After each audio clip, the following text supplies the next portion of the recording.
Hi everyone, welcome back to Education Vitamin and welcome to part 2 of Social Movements, a highly requested video by all of you. This video can be a bit long, so make sure आप बीच-बीच में इसको pause करके rest करें, but you have to watch it in one go. आप इसको skip मत कीजिएगा because then you might miss out on some very important information. So please sit and start with your revision with this video. इस video में मैं आपको सारी की सारी जितनी भी सोशल मूवमेंट्स हैं एक एक करके सब हम कवर करेंगे, starting from the ecological movements, class based movement जिसमें कि आती हैं आपकी peasant movements, workers movements, caste based movements जिसमें कि Dalit movement and backward classes movements मैंने कवर की हैं. We are going to talk about the tribal movements and women's movement. तो ये मेनली जो 5 मूवमेंट्स हैं इनके बारे में और इनकी जो सब कैटेगरीज हैं इनको एक एक करके हम डिटेल में कवर करने वाले हैं. Let us start with the ecological movements. देखो, there has been a great emphasis on development, क्योंकि इंडिया इंडिपेंडेंस के बाद जो है हमारी कंट्री की इकोनॉमी बहुत ज्यादा शैम्बल्स में थी, डेवलपमेंट पे बहुत ज्यादा फोकस था. अब डेवलपमेंट, लेकिन एट व्हाट कॉस्ट? डेवलपमेंट के लिए कई बार हम जो है नेचुरल रिसोर्सेज का अनचेक्ड यूज भी करते हैं, उनको इंसेसिवली यूज करते हैं, चाहे वो हमारे रिन्यूएबल सोर्सेज हो चाहे वो हमारे नॉन रिन्यूएबल रिसोर्सेज हो. एक ऐसा model of development that creates new needs and further demands create and greater exploitation of the already depleted natural resources. तो ऐसे नेचुरल रिसोर्सेज जो ऑलरेडी डिप्लीट हो चुके हैं, अगर आप एक ऐसा मॉडल ऑफ डेवलपमेंट लाते हो जो कि उनको और फर्दर आगे एक्सप्लॉइट करता है, it is not good for the ecology. एक अजम्पशन होता है इस मॉडल का, ये कहता है कि all sections of people will be beneficiaries of development, कि भाई डैम्स बनेंगे, रोड्स बनेंगे, हाईवेज बनेंगे, तो इंडस्ट्रीज बनेंगी, तो सबका बेनिफिट होगा. लेकिन ये जो अजम्पशन है ये क्रिटिसाइज हुआ है क्योंकि सबको जो है डेवलपमेंट का बेनिफिट नहीं मिलता. What about those people who are displaced from their homes and sources of livelihood? जब उनके एरिया में बड़े बड़े डैम्स बनते हैं, उनको रातों रात वहां से डिस्प्लेस कर दिया जाता है. When industries are set up, agriculturists are displaced from their homes and livelihood. And of course industry setup होने के बाद जो इनका इम्पैक्ट है इंडस्ट्रियल पोल्यूशन का, वो तो एक अलग ही लेवल का इम्पैक्ट होता है एनवायरनमेंट के ऊपर. जिस मूवमेंट की हम बात करने वाले हैं इकोलॉजिकल मूवमेंट्स में, that is the Chipko movement. It's an example of ecological movement in the Himalayan foot hills. जो चमोली डिस्ट्रिक्ट है उत्तराखंड का, वहां पे ये मूवमेंट स्टार्ट हुई थी. And one leading name is mister Sundarlal Bahuguna, जिन्होंने इस मूवमेंट को पायनियर किया. It's a very good example of intermingled interests and ideologies, क्योंकि यहाँ पे जो है विलेजर्स के और गवर्नमेंट के जो इंटरेस्ट थे वो आपस में इंटरमिंगल हो रहे थे. कैसे हो रहे थे वो भी अभी शॉर्टली हम बात करेंगे. Mister Ramachandra Guha, who is an historian, उनकी एक बुक है द अनक्वाइट रूट्स, जिसमें कि वो बात करते हैं कि how the villagers of the area they rallied to save the oak and rhododendron trees. इनके जो एरिया की लोकल जो स्पीसीज एंड ट्रीज की ओक एंड रोडोडेंड्रॉन, उनको सेव करने के लिए लोगों ने कितना रैली किया. गवर्नमेंट ने अपने कॉन्ट्रैक्टर्स भेजे उनको कट डाउन करने के लिए. विलेजर्स जो थे जिसमें कि ज्यादातर विमेन थी, they hug the trees to prevent them being felled, इसीलिए इसका नाम चिपको मूवमेंट रखा गया. अब अगर यहाँ पे इंटरमिंगल इंटरेस्ट की बात करें तो गवर्नमेंट और विलेजर्स के जो इंटरेस्ट थे उनमें था बहुत बड़ा कॉन्फ्लिक्ट. जहां गवर्नमेंट चाहती थी रेवेन्यू जनरेट करना by selling timber, villagers relied on the forest for firewood. उनका अपना रीजन था उसको सेव करने का, क्योंकि वो उस पर ही डिपेंडेंट थे फायरवुड के लिए, फॉडर के लिए, अपने जानवरों के लिए जो फॉडर उनको प्रोवाइड करना होता था, and for their daily necessities.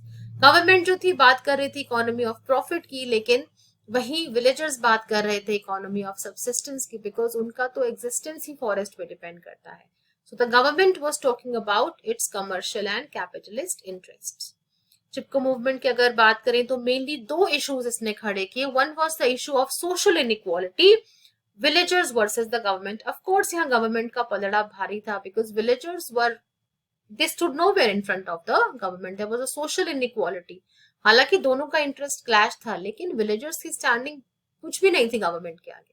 And then the issue of ecological sustainability, क्योंकि ना सिर्फ जो है फॉडर, फायरवुड, इनके लिए वो लोग डिपेंडेंट थे, जबकि आप अगर फॉरेस्ट को कट डाउन करेंगे तो उससे फ्लड्स और लैंडस्लाइड की बहुत बड़ी प्रॉब्लम उस एरिया में खड़ी हो जाती है, क्योंकि जो ट्रीज के रूट्स होते हैं they prevent the rain water from flowing at a very high speed to the down low located areas, अगर बहुत स्पीड से मान लो किसी स्लोप से पानी नीचे जा रहा है, अगर वहां ट्रीज नहीं होंगे तो लो लाइंग एरियाज में फ्लड्स आते हैं, और यही उस डिस्ट्रिक्ट में हुआ। विलेजर्स जो थे इनके पास रेड एंड ग्रीन इश्यूज दोनों थे फाइट करने के लिए। रेड इश्यूज का मतलब कि they dependent on the forest for their survival, तो ये इनका रेड इशू था। और ग्रीन इशू था कि फॉरेस्ट जो था एक इकोलॉजिकल वेल्थ था इन लोगों के लिए, and it was valued by the villagers. तो इन दो इश्यूज पे मेनली विलेजर्स की फाइट थी। और इन एडिशन टू दैट एक और चीज थी, एक और रिजेंटमेंट था विलेजर्स का, and that was against a distant government that was headquartered in the plains, कि वो लोग जो हमारे एरिया से बिलोंग भी नहीं करते हैं, जो कि प्लेन्स में हेडक्वार्टर्ड हैं, वो इनडिफरेंट है, वो उनको कैसे हमारी प्रॉब्लम समझ में आएंगी, they are indifferent and hostile to our concerns. तो ये एक और रीजन था, एक और इशू था विलेजर्स के पास। So the Chipko movement showed concerns about economy, ecology and political representation, क्योंकि उनको ये भी फील होता था कि हम लोग politically जो है adequately represented नहीं है, इसीलिए हमारी आवाज सुनने वाला कोई है नहीं, हमारे इंटरेस्ट को सामने रखने वाला कोई नहीं है। Along with forest, clean water is equally important for the environment. तो गवर्नमेंट ऑफ इंडिया ने जो है इंटीग्रेटेड गंगा कंजर्वेशन मिशन, जिसको हम नमामि गंगे भी कहते हैं, and the Swachh Bharat Abhiyan, both these missions have been started, and they show the efforts being made by the government towards balancing India's ecology. Box 8.5 जो है ये बात करता है the devastating floods of 1970। जैसा मैंने आपको बताया कि डिफॉरेस्टेशन जब भी होती है उस एरिया में फ्लड्स की और लैंडस्लाइड की प्रॉब्लम बहुत ज्यादा हो जाती है। तो 1970s में जो है अलकनंदा वैली में, उत्तराखंड में ही है ये वैली, यहाँ पे बहुत ज्यादा डेवास्टेटिंग फ्लड्स आए because of deforestation. And now the villagers started realising कि जो डिफॉरेस्टेशन है, लैंडस्लाइड और फ्लड्स है, इनके बीच में बहुत बड़ा कनेक्शन है, so we need to stop this from happening. लेकिन फिर भी जो है गवर्नमेंट नहीं मान रही थी, government still wanted to auction the forest, and अपने कॉन्ट्रैक्टर्स को उन्होंने इस विलेज में भेजा, they wanted to cut the trees. लेकिन वहां की जो लेडीज थी, वहां की जो विमेन थी, they made them go back, उन्होंने रेजिस्ट किया उस चीज को बहुत ज्यादा, and they had to go back. So with that we finish the ecological movement. अगली जो मूवमेंट जिसकी हम बात करेंगे वो है class based movements. Class based movements में दो मेजर क्लासेस है जिनकी हमें बात करनी है, one are the peasant movements and the workers movement. ठीक है, पहले पेसेंट मूवमेंट्स को ले लेते हैं। पेसेंट मूवमेंट्स में अलग अलग टाइम पीरियड के हिसाब से हम इनको डिवाइड कर सकते हैं। The first classification could be one from 1858 to 1914, मतलब फर्स्ट वर्ल्ड वॉर तक, फिर 1920 से 1940, then after 1947, and then the new farmers movement which started around the 1970s. So time period के हिसाब से हम इसको अलग अलग टाइम पीरियड्स में क्लासिफाई कर सकते हैं। देखो, पेजेंट मूवमेंट्स जो थी, एग्रेरियन स्ट्रगल्स की अगर आप बात करें तो ये प्री कॉलोनियल टाइम से ही चले आ रहे हैं, it's not a new thing, क्योंकि फार्मर्स की जो कंडीशन है वो कभी भी अच्छी नहीं रही।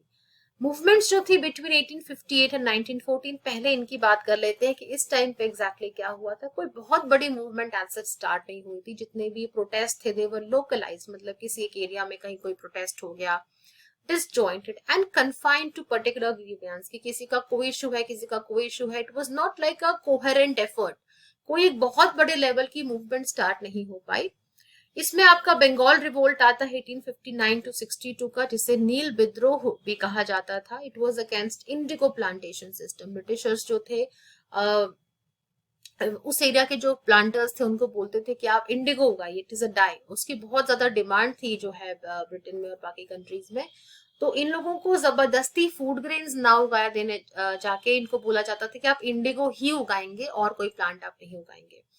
तो बहुत ज्यादा एक्सप्लॉइट फार्मर्स को किया जाता था और लैंड भी इनफर्टाइल हो जाती थी इंडिगो उगाने के बाद। So the farmers retaliated. Then we had the Deccan Riots of 1857, Deccan region में, डेक्कन प्लेटो रीजन में ये हुए, and they were against the money lenders, जो कि एक हिस्टोरिकली जिन्होंने हमेशा पेजेंट्स को एक्सप्लॉइट किया है। Now some of these continued and became linked to the independence struggle, क्योंकि सेम टाइम पे हमारा जो है फ्रीडम स्ट्रगल भी चल रहा था, तो इसमें से काफी सारी मूवमेंट्स जो थी हमारे इंडिपेंडेंस स्ट्रगल के साथ जाकर कंबाइन हो गई। इसमें से जो मेन थी वो थी द बारडोली सत्याग्रह, जो कि 1928 में सूरत में स्टार्ट हुआ। It was a campaign of refusal to pay the land revenue and it was part of the non cooperation movement. Then we had the Champaran Satyagraha of 1917 to 18, which was against indigo plantation again. And 1920s में जो है there was a protest movement against the forest policies of the British government, क्योंकि British government जो थी बहुत ज्यादा forest को cut down कर रही थी, बहुत ज्यादा फॉरेस्ट एरिया हमने फर्स्ट चैप्टर में पढ़ा था ब्रिटिशर्स के अंडर आ गया था with in a few decades. And to retaliate against this, a lot of protests took place in the 1920s. अब अगर बात करें 1920 और 1940 के टाइम पीरियड के बारे में, तो ये वो टाइम था जब पेजेंट ऑर्गेनाइजेशंस प्रॉपरली बनना शुरू हुए. इनमें नोटेबल दो थी, the Bihar provincial Sabha which was formed in 1929 and the all India Kisan Sabha that was formed in 1936. Demands क्या थी इनकी? डिमांड थी कि there should be freedom from economic exploitation for the peasants, workers and all the other exploited classes. की इन classes का जो exploitation होता है वो नहीं होना चाहिए. और दो जो बहुत क्रूशियल मूवमेंट्स इस टाइम की थी, इंडिपेंडेंस के टाइम की, वो थी the Tebhaga movement of 1946-47 and the Telangana movement. Tebhaga movement जो थी शेयर क्रॉपर्स की मूवमेंट थी. नॉर्थ बंगाल के जो शेयर क्रॉपर्स थे, शेयर क्रॉपिंग का मतलब कि दो लोग जो है शेयरिंग बेसिस पे क्रॉपिंग करते हैं, मतलब एक फार्मर, एक पेजेंट दूसरे पेजेंट की लैंड को कल्टीवेट करता है और जो प्रोड्यूस होता है उसका वो लोग हाफ हाफ कर लेते हैं. तो इन लोगों ने बोला कि हमें हाफ नहीं, हमें 2/3 जो है शेयर मिलना चाहिए, क्योंकि सारा एफर्ट तो हमारा होता है. And this was supported by the किसान सभा and CPI which is the communist party of India. Telangana movement की बात करें तो ये 1946 to 51 में चली थी and it was directed against the feudal conditions in the princely state of Hyderabad. Hyderabad में जो था किंग्स का रूल होता था, ठीक है, निजाम. आज भी वहां पे वो लोग काफी इंपॉर्टेंट है, बट पहले बहुत ज्यादा इनकी इंपॉर्टेंस होती थी. तो फ्यूडल कंडीशंस जो थी, जो मतलब अपर हायरार्की में थे फ्यूडल सिस्टम में, वो लोग लोअर हायरार्की वालों का, लोअर प्लेस का जो है बहुत ज्यादा एक्सप्लॉयटेशन करते थे. तो उसके अगेंस्ट ये स्टार्ट हुई थी. It was also led by the CPI. 1947 के बाद की मूवमेंट्स की बात करें तो बहुत सारे इश्यूज जो थे कॉलोनियल टाइम्स के, वो चेंज हो गए इंडिपेंडेंस के बाद. जैसे कि लैंड रिफॉर्म्स आ गए, जमींदारी सिस्टम अबॉलिश हो गया, लैंड रेवेन्यू की इंपॉर्टेंस अब कम हो गई, पब्लिक क्रेडिट सिस्टम, मतलब सरकार ने अब क्रेडिट देना फार्मर्स को शुरू कर दिया थ्रू कोऑपरेटिव्स एंड बैंक्स. तो इससे थोड़ा सा इंप्रूवमेंट रूरल कंडीशन में आया, रूरल एरियाज को ऑल्टर वो हुए. 1947 के बाद मेजरली दो मूवमेंट्स जो थी आई, that those were the Naxalite struggle and the new farmers movement. Naxalite struggle, as you know, it started from the Naxalbari village in Bengal in 1967 and जो ऑपरेसिव लैंडलॉर्ड्स थे, ये मैं आपसे ऑलरेडी बात कर चुकी हूँ ऑपरेसिव लैंडलॉर्ड्स के और स्टेट के अगेंस्ट ये मूवमेंट स्टार्ट हुई थी. It's a growing force even today. और न्यू फार्मर्स मूवमेंट जो थी ये 1970s में शुरू हुई थी in Punjab and Tamil Nadu. It was regionally organised, किसी पार्टी के साथ ये अफिलिएटेड नहीं थी and it involve farmers then rather than peasant. तो फार्मर और पेजेंट में क्या डिफरेंस होता है? फार्मर हमेशा मार्केट के लिए प्रोड्यूस करता है, बड़े स्केल पे प्रोड्यूस करता है, लेकिन एक पेजेंट अपने सबसिस्टेंस के लिए, अपने गुजारे के लिए प्रोड्यूस करता है. तो इन मूवमेंट्स में जो थे फार्मर्स इन्वॉल्व थे. आइडियोलॉजी थी इनकी strongly anti state and anti urban and the demands were price और उसके रिलेटेड जो इश्यूज थे इनके एग्रीकल्चरल प्रोड्यूस के, कि किस प्राइस पे हमारा प्रोड्यूस प्रोक्योर किया जाए, वो प्राइस अच्छा बेटर किया जाए, रेम्यूनरेशन मिले हमें अच्छे से, एग्रीकल्चरल इनपुट्स का जो प्राइस है वो कम हो जाए, टैक्सेशन ना हो, और रीपेमेंट ऑफ लोन्स अगर कोई ना कर पाए तो उसके खिलाफ कोई एक्शन ना लिया जाए, उसको और टाइम दिया जाए या फिर उसको वेव ऑफ कर दिया जाए. और काफी सारे नॉवल मेथड्स जो थे एजिटेशन के, नए नए तरीके इन लोगों ने यूज किए, जैसे blocking of roads and railways, refusing politicians and bureaucrats entry into the villages. तो प्रोटेस्ट के तरीके भी इनके अलग थे. And along with that, they also included environment and women issues, and this can be seen as a part of the worldwide new social movements. तो ये थी हमारी क्लास बेस्ड मूवमेंट जिसमें हमने कवर किया peasant movements. And now we will talk about the workers movements, जो कि एक और पार्ट है क्लास बेस्ड मूवमेंट्स का ही. Factory production began in India in the early part of 1860s. Britishers ने जो है अपनी फैक्ट्रीज, अपनी ट्रेडिंग पोस्ट जो थी इंडिया में 1860s के आसपास सेटअप कर दी थी. What they used to do was they would set up their trading posts और raw material they would procure from India, और इस रॉ मटेरियल को वो लोग जो है ब्रिटेन भेजते थे और ब्रिटेन से फिर जो फिनिश प्रोडक्ट्स होते थे that use to come back to India. ठीक है, तो this is how the trading system use to work. So जो factories थी, they were established in the port towns of Calcutta and Bombay, and later they were also set up in Madras. Tea plantations were also being set up in Assam around 1839. आपको पता ही है कि britishers ने जो है forests को clear up करके वहां पे प्लांटेशंस सेटअप की. And in the early stages of colonialism, labor was very cheap because the government did not regulate the wages or the working conditions. तो जो conditions थी workers की वो बहुत ज़्यादा खराब थी. कोई भी minimum wage उनको नहीं मिलती थी. और चैप्टर 1 में आप पढ़ चुके हैं कि किस तरह सप्लाई ऑफ लेबर जो थी वो टी प्लांटेशंस में की जाती थी. They used to work under hostile conditions and उनको अननोइंगली 4 years के लिए कॉन्ट्रैक्ट साइन करा के वर्कर्स को जो है एडजॉइनिंग स्टेट्स के असम में भेज दिया जाता था. They had to work there in hostile conditions and बहुत लोगों को बीमारी हो जाती थी. They would die, but the British would only think of their own profit. तो इनकी वर्किंग कंडीशंस भी बहुत ज्यादा पुअर थी. वर्कर्स ने प्रोटेस्ट तो किया, बट जो एक्शंस थे वर्कर्स के, दे वर स्पॉन्टेनियस एंड नॉट सस्टेन्ड. किसी भी सोशल मूवमेंट के लिए उसका सस्टेन करना लंबे समय तक बहुत जरूरी है. अब कुछ नेशनलिस्ट लीडर्स ने दे Drew the workers in the anti colonial movement also. तो बाकी मूवमेंट्स की तरह इनको भी जो है जो नेशनलिस्ट हमारा जो मूवमेंट था उसमें इंक्लूड किया गया. वर्ल्ड वॉर 1 के बाद जो है एक्सपेंशन तो हुआ इंडस्ट्रीज का इंडिया में, लेकिन इसके साथ ही साथ बहुत ही ज्यादा मिजरी, पुअर के लिए जो कंडीशंस थी वो और ज्यादा वर्स हो गई. क्योंकि ब्रिटिशर्स ने क्या किया कि यहाँ पे आर्टिफिशियल फूड शॉर्टेज क्रिएट की. यहाँ से सारा food grain they would export to Britain because वहां पे जरूरत ज्यादा थी वॉर की वजह से. जब यहाँ फूड की शॉर्टेज हुई तो जो प्राइसेस थे फूड ग्रेन्स के वो बहुत ज्यादा बढ़ गए, जिस वजह से अब वर्कर्स को वेजेस नहीं मिल रही हैं, प्राइसेस बढ़ गए हैं. तो what would they eat? So there were many strikes in Bombay, Calcutta, Madras and Ahmedabad. और पहली जो ट्रेड यूनियन थी that was set up in April 1918 by B P Wadia. एंड उसी समय के आसपास गांधी जी ने भी जो है अपनी टेक्सटाइल लेबर एसोसिएशन को फॉर्म किया था. पर जो सबसे मेजर बॉडी बनी थी लेबरर्स के राइट को रिप्रेजेंट करने के लिए, दैट वाज द AITUC और the all India trade union Congress which was formed in Bombay. इसके जो अंदर थे 3 आइडियोलॉजिकल ग्रुप्स थे. There were 3 main ideologies behind AITUC. एक ग्रुप था कम्युनिस्ट्स का जो कम्युनिज्म में बिलीव करते हैं. Second group was that of the moderates जो कि बिलीव करते थे कि ब्रिटिशर्स के अगेंस्ट हमें फाइट नहीं करनी चाहिए, बल्कि उनके सामने प्रेयर करने से और पिटिशंस देने से वो लोग शायद हमें फ्रीडम ग्रांट कर दें. और एक ग्रुप था नेशनलिस्ट्स का जो लोग फ्रीडम स्ट्रगल में पार्ट ले रहे थे. कम्युनिस्ट का एग्जांपल दें तो ऐसे Dange, MN Roy, they represented the communists. Moderates में जो मेन नाम थे वो M जोशी एंड VV गिरी, एंड नेशनलिस्ट में Lala Lajpat Rai and Nehru were the prominent names. Formation of IUTUC से एक बहुत बड़ा फायदा ये हुआ कि कॉलोनियल गवर्नमेंट जो अब तक इग्नोर करती आ रही थी लेबरर्स के राइट्स को, it became more cautious in dealing with them. It granted some concessions to them in order to contain the unrest. कि भाई ये लोग प्रोटेस्ट ना करें, थोड़े बहुत कंसेशंस एक काम करते हैं, इनको दे देते हैं. तो 1922 में क्या किया इन्होंने, एहसान करके एक फैक्ट्रीज एक्ट जो थी, 4th फैक्ट्रीज एक्ट ब्रिटिशर्स ने पास की. इस 4th फैक्ट्री एक्ट का क्या प्रोविजन था कि अब जो नंबर ऑफ वर्किंग आवर्स थे वो रिड्यूस होकर 10 हो गए. ट्राई टू इमेजिन कि पहले कितने वर्किंग आवर्स होते होंगे.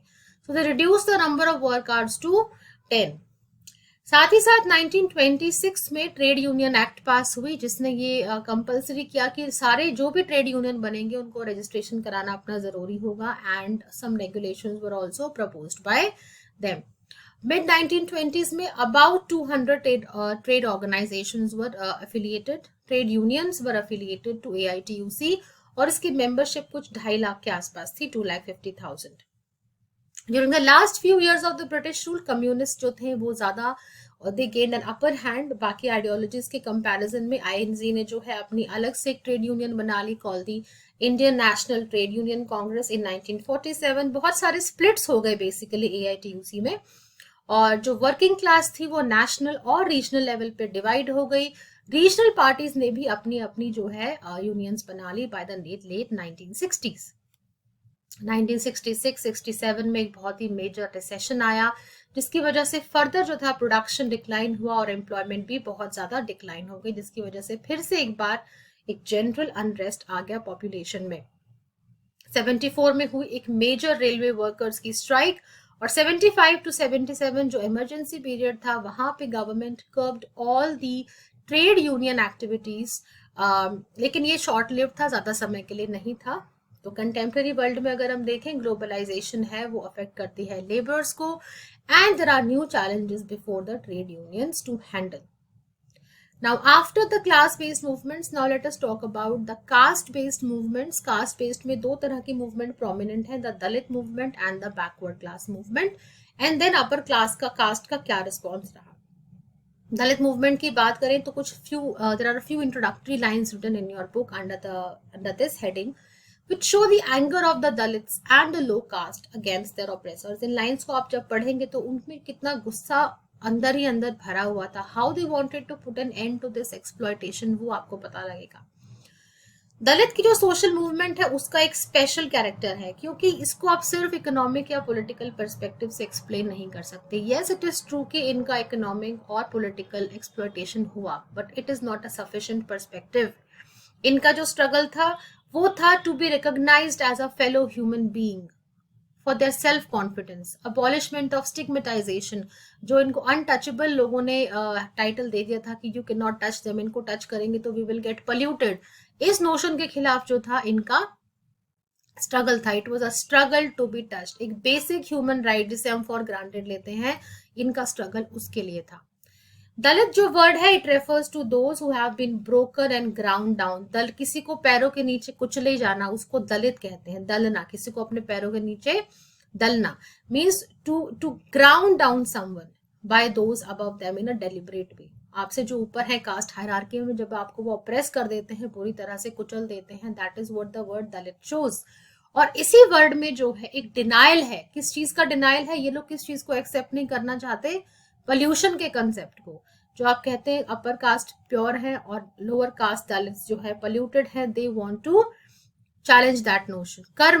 Karma and justified caste hierarchy, जिस कास्ट हायरार्की को आपने जस्टिफाई किया है आज तक, उसके खिलाफ इन लोगों ने इस वर्ड को यूज करके अपनी आवाज उठाई। ये जो शब्द था, ये it was for the first time it was used by the neo Buddhist activists, जो कि बाबा साहब अम्बेडकर के फॉलोअर्स थे। Baba Saheb Ambedkar himself was born in a Dalit family, but he rose to the rank of being the chairman of the drafting committee of the constitution, and he did a phenomenal job for the upliftment of the Dalits. तो इन्होंने भी later part of the life he also became a Buddhist. तो इनके followers ने ये term जो है use करना शुरू किया, और commonly it refers to the poor and the oppressed people. कोई भी लेकिन आज तक एक ऐसी सिंगल यूनिफाइड दलित मूवमेंट कंट्री में नहीं हुई है, ना तो प्रेजेंट में ना ही पास्ट में, and all of them assert a Dalit identity although their issues might be different. तो ये इनके अंदर सिमिलैरिटी है। इनकी जो क्वेस्ट है, इनका जो स्ट्रगल है, वो है इक्वालिटी को लेके, अपनी डिग्निटी को लेके, एंड इरेडिकेशन ऑफ अनटचेबिलिटी। यही इनके मेजर इश्यूज हैं। एग्जाम्पल्स कुछ ले लें, Satnami movement, Adi Dharma movement, Mahar movement, and the movement of the Jatavas of Agra and the anti-Brahmin movement in South India। ये सारी मेजर जो हैं दलित मूवमेंट्स थी। दलित लिटरेचर की अगर बात करें, इनकी स्टोरीज की, पोम्स की, जिनकी कुछ झलक आपको आपके एनसीईआरटी में भी मिलेगी, तो ये बहुत ही इंपॉर्टेंट है, क्योंकि इसी दलित लिटरेचर ने this has given them a place in the public sphere. इस मूवमेंट को पब्लिक स्फीयर में लाने में इनके लिटरेचर का बहुत बड़ा रोल रहा है।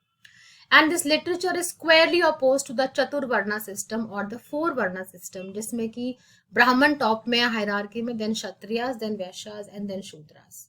तो इस कास्ट हायरार्की के अगेंस्ट जो है, इनका ये मानना है कि इसी कास्ट हायरार्की की वजह से जो भी आज तक इनके साथ होता आया है ऑपरेशन, वो इसी कास्ट हायरार्की की वजह से हुआ है। सो इनका लिटरेचर इसी चीज को जो है अपोज करता है। They insist on using their own imageries and perceptions, क्योंकि इनको लगता है कि हमारी प्रॉब्लम्स को आगे रखने के लिए सबसे सही इंसान हम ही है, और अगर कोई इसको कोशिश करेगा बताने की तो they will try to hide the truth. So let us tell our own story. Dalit literature gives a call for social and cultural revolt, that we should revolt against whatever injustices have been given out to us, and it emphasizes the cultural struggle for dignity and identity, कि हमें भी वही dignity और identity मिलनी चाहिए जो बाकी लोगों को मिलती है। इसके अलावा others also bring in the structural features of society including the economic dimensions. तो economic जो exploitation हुआ है उसको भी इसमें शामिल किया गया है.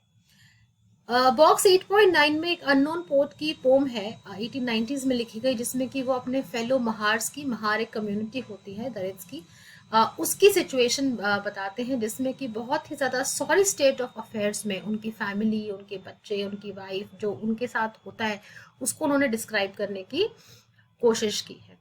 So that's how we sum up the Dalit movement. अब अगली जो कास्ट बेस्ड मूवमेंट है वो है बैकवर्ड क्लासेस की. Let's see, now let's talk about that.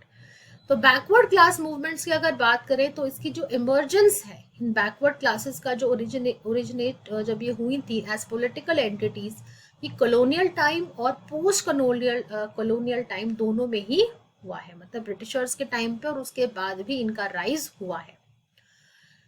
हुआ क्या था कि कॉलोनियल स्टेट जब था, ब्रिटिशर्स का राज जब था हमारे देश में, तो वो लोग क्या करते थे, कास्ट के बेसिस पे पैट्रोनेज प्रोवाइड करते थे. मतलब इन लोगों को कुछ स्पेशल फेवर्स दिए जाते थे. तो इसीलिए people preferred staying in their caste, क्योंकि उस कास्ट से ही उनको एक सोशल और पॉलिटिकल आइडेंटिटी मिलती थी. तो जो सिमिलरली प्लेस्ड कास्ट ग्रुप्स थे, जो एक ही लेवल पे थे, वो आपस में मिलकर एक हॉरिजॉन्टल स्ट्रेच क्रिएट कर लेते थे. इसीलिए कास्ट धीरे धीरे क्या हुआ, उसने अपना रिचुअल कंटेंट, कि एक अगर आप अपर कास्ट में हो तो आप ये रिचुअल कैरी आउट कर सकते हो, वो चीज हटकर अब कास्ट हो गई ज्यादा सेक्युलराइज्ड फॉर पॉलिटिकल मोबिलाइजेशन. इसी चीज को यूज करके उन्होंने पॉलिटिक्स में एंट्री ली, और पॉलिटिशियंस को भी अच्छे से पता था कि कास्ट के बेस पे आप इजीली लोगों को मोबिलाइज कर सकते हो. ये हमने चैप्टर 2 में ऑलरेडी पढ़ा है. ये जो बैकवर्ड क्लास टर्म है, ये अलग अलग पार्ट्स में जो है कंट्री के यूज की जा रही है सिंस 19th सेंचुरी. जैसे मद्रास में बात करें तो 1872 से, मैसूर में 1918 से, और बॉम्बे प्रेसिडेंसी में 1925 से इसको यूज किया जा रहा है. फ्रॉम द 1920s बहुत सारी ऑर्गेनाइजेशंस हैं जिन्होंने इस इशू के अराउंड है ना अपना जो है, they have been born and they have taken up this issue. कुछ ऑर्गेनाइजेशंस के नाम मैं आपको बता देती हूँ. United Provinces Hindu Backward Classes League, All India Backward Classes Federation, All India Backward Classes League. तो अराउंड 1954 तक 88 ऐसी ऑर्गेनाइजेशंस थी जो बैकवर्ड क्लासेस को रिप्रेजेंट कर रही थी. अब इन दोनों ने जब मूवमेंट स्टार्ट की तो जो अपर कास्ट लोग थे, इनको लगा कि they are being given a short shrift. उन लोगों का रिस्पॉन्स आया कि हमें तो इग्नोर किया जा रहा है. शॉर्ट श्रिफ्ट मतलब वी आर बीइंग इग्नोर्ड. उनको ऐसा लगा कि गवर्नमेंट जो है हम पर ध्यान नहीं दे रही है. They are not paying any heed to us, क्योंकि हमारा नंबर कम है as compare to these people. So as sociologist we need to recognise कि ऐसी फीलिंग एग्जिस्ट करती है, किस एक्सटेंट पे ये चीजें जो है सच में एग्जिस्ट करती हैं सोसाइटी में, और इससे पहले जो कास्ट थी उन लोगों ने इस लाइन पे क्यों नहीं सोचा. ये बात जरूर है कि अगर हम इंडिपेंडेंस से पहले की सिचुएशन कंपेयर करें तो अब सोशल ग्रुप्स की कंडीशन डेफिनेटली हर एक ग्रुप की इंप्रूव हो गई है. जितने भी ऑक्यूपेशंस है, प्रोफेशंस है, उनमें सभी जो है कास्ट एंड क्लासेस को का रिप्रेजेंटेशन है. लेकिन फिर भी जितने प्रेफर्ड ऑक्यूपेशंस है, ये भी एक बहुत बड़ा सच है that most of these preferred occupations are still occupied by the upper castes. जो लोअर काम है, जो मीनियल काम है, जिसको कोई नहीं करना चाहता, वो आज भी लोअर कास्ट के लोग ही करते हैं. दैट मीन्स इनइक्वालिटी आज भी परसिस्ट करती है. So with this we end the caste based movements also. अब सिर्फ रह गई है दो movements, the tribal movements and the women movements. Moving on with the tribal movements, different tribal groups may share common issues. तो जितने भी, हालांकि हमारी कंट्री में बहुत सारे ट्राइबल ग्रुप्स हैं, बट उनके जो इश्यूज हैं they could be the same. उनमें कुछ डिफरेंसेस भी हो सकते हैं. तो बहुत सारी जो ट्राइबल मूवमेंट्स हैं, मेन जो हब था उनका, they were located in the tribal belt. तो ये वो रीजन है इंडिया, मिडिल इंडिया का, जिसमें ट्राइबल्स जो है बहुत ज्यादा नंबर में रहते हैं. मेजोरिटी पॉपुलेशन ट्राइबल है. इस ट्राइबल बेल्ट में जो ट्राइब्स आती हैं वो हैं द संथल्स, वोज, ओराउज, मुंडास, छोटा नागपुर प्लेटो में जो रहते हैं, और संथल परगनाज में. इन एरियाज में मेजोरिटी में यही लोग रहते हैं. So this area is the main part of what we call Jharkhand. Jharkhand is an example of tribal movement with a history of about 100 years. और इस जो है टॉपिक के अंडर हम झारखंड की मूवमेंट के बारे में पढ़ेंगे, how the state got formed, और नॉर्थ ईस्ट की मूवमेंट्स के बारे में भी हम ब्रीफ में पढ़ेंगे. So Jharkhand, as we all know, was carved out of South Bihar in 2000. पहले बिहार का ही हिस्सा था, लेकिन सदर्न पार्ट ऑफ बिहार को जो है 2000 में अलग से एक स्टेट बना दिया गया, and it was named as Jharkhand. इसकी फॉर्मेशन के पीछे जो है more than a century of resistance is there. तो ऐसे क्या रीजंस थे जिनकी वजह से झारखंड को अलग स्टेट बनाया गया? Let us look at that now. Birsa Munda जो है इनके एक बहुत बड़े कैरिस्मेटिक लीडर हुए हैं, जो बहुत ही ज्यादा इंपॉर्टेंट आइकन रहे इनकी मूवमेंट के, जिन्होंने ब्रिटिशर्स के अगेंस्ट एक अपराइजिंग लीड की थी. There are many multiple stories, songs and writings about him, so they revere him as a god. So he's a prominent figure. इसके अलावा जब क्रिश्चियन मिशनरीज जो थे साउथ बिहार में गए, उन्होंने वहां लिटरेसी स्प्रेड की, तो आदिवासी जो थे वो लिटरेट हो गए. अब हम ये देख रहे हैं कि झारखंड की फॉर्मेशन एक्चुअली हुई कैसे. तो जब आदिवासी लिटरेट हो गए तो इन लोगों ने रिसर्च करना शुरू किया कि हमारी आखिरकार हिस्ट्री क्या है, और जो मिथ्स हमारे बारे में फैली हुई हैं उनको हम कैसे दूर कर सकते हैं. So what they did was they documented and disseminated information about their customs and beliefs. कि इन्होंने जो है अपने जितने भी कस्टम्स थे, ट्राइबल कस्टम्स, जो इनके रीति रिवाज हैं, जो उनकी कल्चरल प्रैक्टिसेस हैं, उनको डॉक्यूमेंट करना शुरू किया और उनको डिस्ट्रीब्यूट करना शुरू किया, उसको पॉपुलराइज करना शुरू किया. इससे क्या हुआ कि एक यूनिफाइड एथनिक कॉन्शियसनेस इन लोगों में बनी. यूनिफाइड मतलब एक ऐसी कॉन्शियसनेस जिसमें ये अपने एथनिसिटी को लेके बहुत प्राउड फील करते हैं. All of them came together to create this ethnic consciousness and a shared identity as a Jharkhandi. So person who belongs to Jharkhand, they share this identity of being a Jharkhandi. And these literate Adivasis then got government jobs also. जब इनको government job मिली तो एक middle class की formation हुई tribal लोगों के बीच में, and this middle class Adivasi intellectual leadership then emerged. इनके एक लीडरशिप भी उसी से इमर्ज हुई, और इसी लीडरशिप ने जो है एक सेपरेट स्टेट की डिमांड की. तो लिटरेसी से स्टार्ट होकर एक सेपरेट स्टेट की डिमांड तक का ये सफर था, and this demand they lobbied for it in India and abroad also. अब एक और इनका मुद्दा था, वो था कि they shared a common hatred towards dikus. कि दिकूज कौन थे? Dikus were the migrant traders and money lenders जो कि आके इन ट्राइबल एरियाज में सेटल हो गए थे.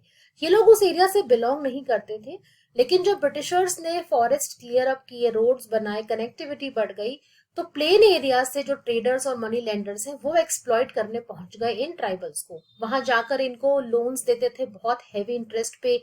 जब ये लोग बेचारे रीपे नहीं कर पाते थे तो इनकी जमीनों को एक्वायर कर लेते थे. इनकी वेल्थ को ये लोग पूरी तरीके से ग्रैब कर लिया, राइट. इनको बिल्कुल गरीब बना दिया. They became impoverished. तो इनके अंदर बहुत ज्यादा गुस्सा भरा हुआ था इन पर्टिकुलर दो कम्युनिटीज के लिए. इनको ये लोग दिकूज कहते थे. जितने भी बेनिफिट्स थे माइनिंग के और इंडस्ट्रियल प्रोजेक्ट्स के, वो सारे भी दिकूज ने ग्रैब कर लिए थे. तो वहां के जो ओरिजिनल इनहैबिटेंट्स थे, दे फेल्ट मार्जिनलाइज्ड कि इस कम्युनिटी को तो हमें यहाँ से निकालना ही पड़ेगा, क्योंकि इन्होंने अभी तक हमारा नुकसान ही किया है. And a sense of injustice prevailed, and they were mobilized to create a shared Jharkhandi identity. We are Jharkhandis and you don't belong here, so please go away from our place. And then it inspired a collective action. Then this is how a social movement is born.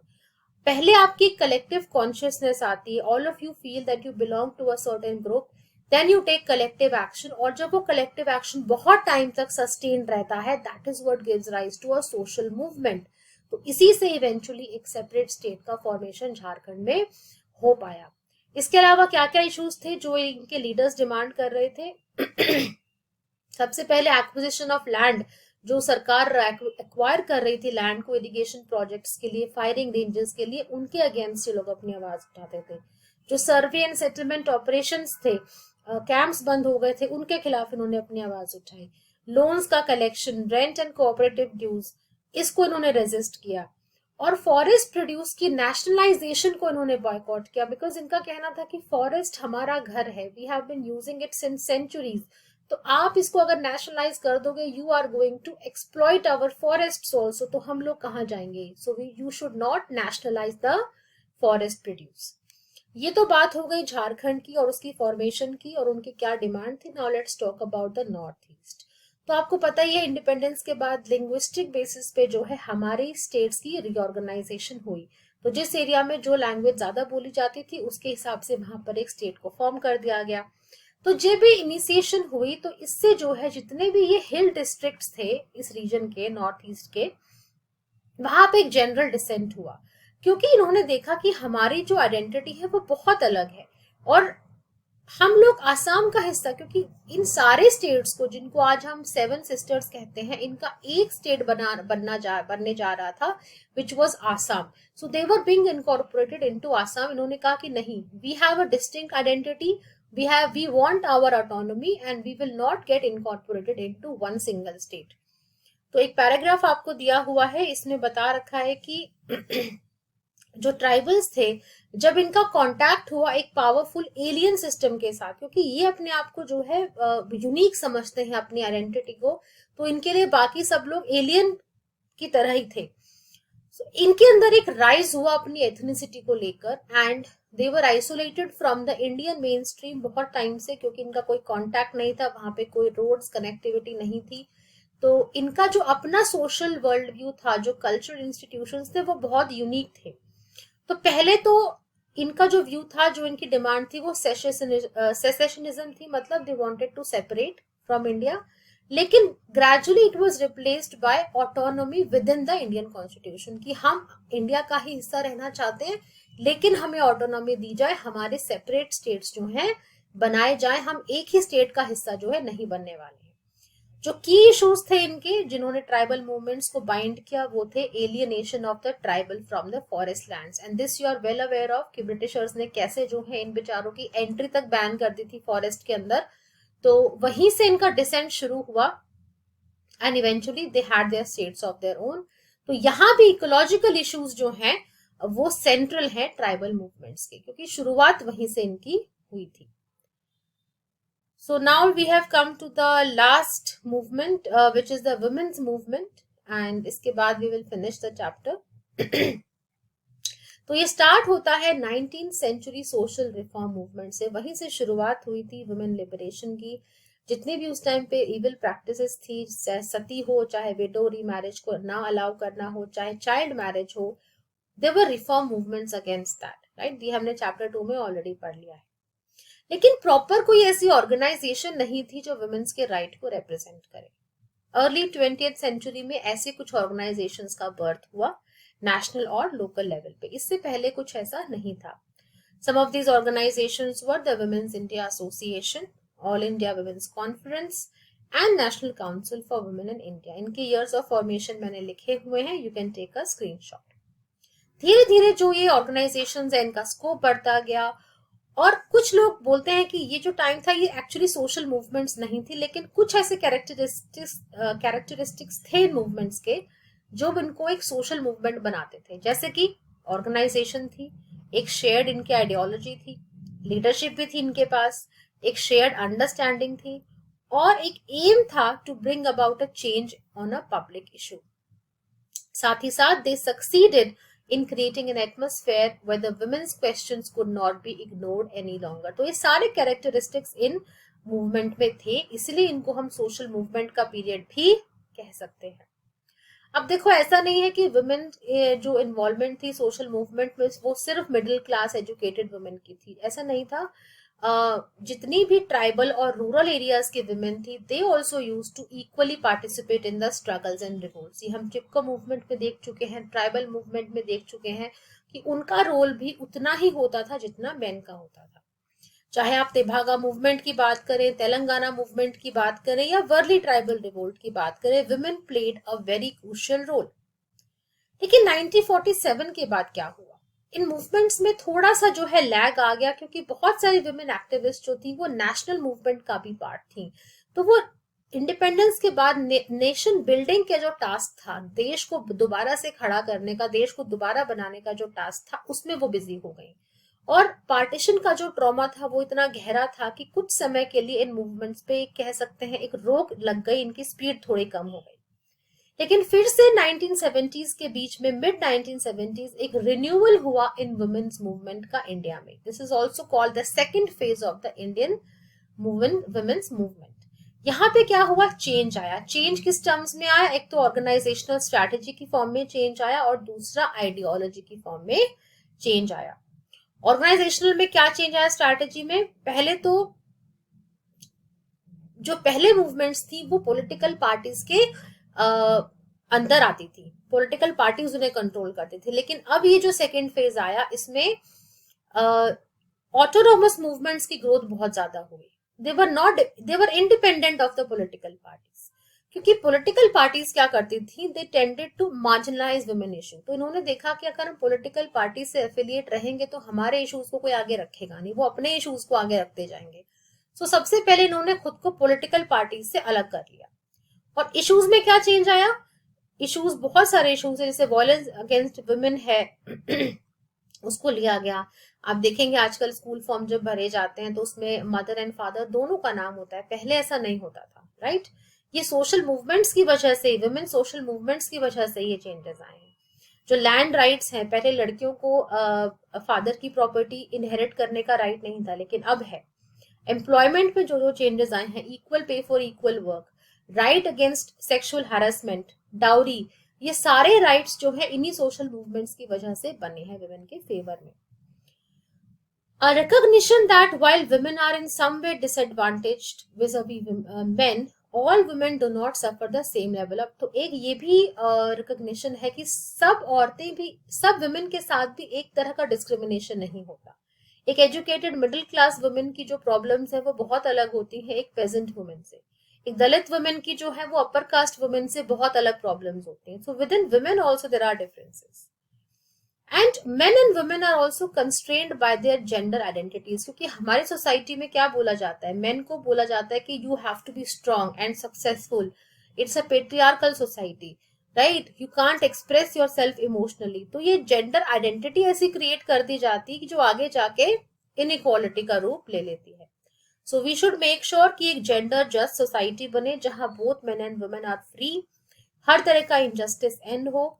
And ये जो idea है वो दो तरह से successful हो सकता है। पहले तो हमें अपने वुमेन को एजुकेट करना होगा and we have to improve our sex ratio. जो गर्ल फीटिसाइड, फीमेल फीटिसाइड होता है उसका होना बंद होना होगा। एंड इसके अलावा बहुत सारे प्रोग्राम्स हैं जो गवर्नमेंट ऑफ इंडिया ने लॉन्च किए हैं फॉर फीमेल एम्पावरमेंट। उसमें सबसे बड़ा है द बेटी बचाओ बेटी पढ़ाओ योजना, जिसमें कि it's a very important effort in the actualization of a gender just society. So with that we end this chapter. I hope you liked my discussion. आपके बहुत सारे doubts clear हुए होंगे। इसके बाद जो नेक्स्ट वीडियो आएगी उसमें मैं आपको इस चैप्टर के क्वेश्चन आंसर्स जो है इंपॉर्टेंट प्रीवियस ईयर्स के वो सारे डिस्कस करूंगी आपके साथ। और प्लीज अगर आपको वीडियो अच्छी लगी तो सब्सक्राइब जरूर करना, लाइक जरूर करना वीडियो को, और सारे फ्रेंड्स के साथ शेयर कर देना। और ये भी बताना कमेंट सेक्शन में कि कितना सिलेबस तुम्हारा कंप्लीट हो गया है और कितना भी रहता है। So let's communicate and let's make this channel a success. Thank you so much for watching this video. This is Gitanjali signing off for now. I will see you later. Bye.